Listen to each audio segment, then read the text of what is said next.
Hello বন্ধুরা, আজকে হচ্ছে গুরুবার। তো দেখো, আজকে আমাদের লক্ষ্মীবার ঘট করতে হয়। তো লক্ষ্মী ঠাকুরের ঘট পাতলাম সকালবেলা, স্নান টান করে তাড়াতাড়ি করে পুজো দিয়ে নিলাম। এই দেখো, আমার লক্ষ্মী ঠাকুরের ঘট পেতেছি আমাদের নিয়মের মতন। তো তোমরা বলো আমার ভিডিওর লক্ষ্মী ঠাকুরের ঘট পাতা কেমন হয়েছে। চলো আজকে তোমাদের সঙ্গে শেয়ার করি আজকে সারাদিন সকাল থেকে উঠে এই পর্যন্ত কি করলাম। তো সকাল সকাল চান করে নিলাম, চান করে ঠাকুরের পুজো দিয়ে নিলাম, সুন্দর করে পুজো দিলাম আস্তে আস্তে করে। তো সকালবেলা প্রতি গুরুবার লক্ষ্মী ঠাকুরের পুজো করা খুব ভালো। তোমরা প্রতিবার সকালবেলা স্নান টান করে লক্ষ্মীর পুজো করবে, লক্ষ্মীর পাঁচালি পড়বে, তাহলে সবার দিনটা ভালো যাবে। আমাদের গোপু সোনা স্নান করে একদম রেডি। তো দেখো, আমি শিবের মাথায় জল ঢালাও আমার হয়ে গেছে। তোমাদের কার কখন পুজো হয়ে গেছে কিনা আমাকে জানিও। তো দেখো, আমার সব ঠাকুর পুজো দিলাম, স্নান করালাম, সকালবেলা উঠলাম। এদিকে একদিকে আবার রান্নাও বসিয়ে দিয়েছি, রান্নাও হচ্ছে ওইদিকে, আর এদিকে আমি ঠাকুর পুজো সেরে নিলাম।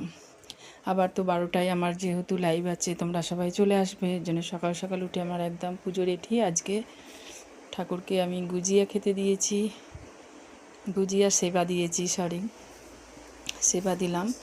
তা তোমরাও ভালো থেকো, এরকম পুজো করবে সকালবেলা, সারাদিন মনটা ভালো থাকে। সকাল সকাল পুজো দিয়ে দিলে মনটা সত্যিই খুব ভালো লাগে।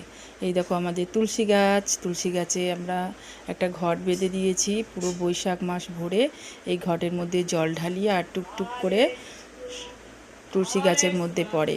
তোমরা এই নিয়মটা কে করো আমাকে জানিও। তুলসী তলায় আমি খেতে দিয়েছি। আর এইটা হচ্ছে বড় মা, আমাদের নৈহাটির খুব জাগ্রত বড় মা। এই ঠাকুরকে সবাই হয়তো চেনো তোমরা, নৈহাটির বড় মা। তো আমি আমার দোকানে বড় মার মূর্তিটা লাগিয়েছি। তোমরা বাড়িতে বড় মার মূর্তি কিনে লাগিয়েও, সত্যিই খুব ভালো জাগ্রত ঠাকুর এটা। সবাই এর জন্য একটু নমস্কার লেখো, তোমরা কমেন্টে জানাও। তোমরা নৈহাটির বড় মা দেখতে এসেছো কিনা কোনো দিন, সেটা কমেন্ট করে জানিও।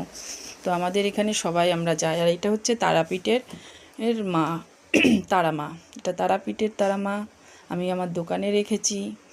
তো আমি তো এই পুজো করি, আমি একটু সকাল সকাল উঠে পুজো করতে ভালোবাসি। তোমরা কে পুজো করতে ভালোবাসো বলো। তা পুজো টুজো সারা প্রায় আমার হয়ে গেছে,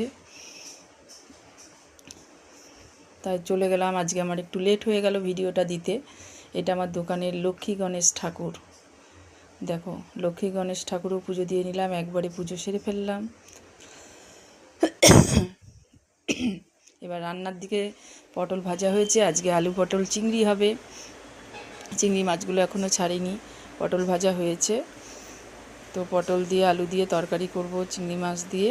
আর এটা আলু ভাজা করেছি, সকালে আলু ভাজা ভাত খাওয়ার জন্য আলু ভাজা হয়েছে, ভাত হয়েছে।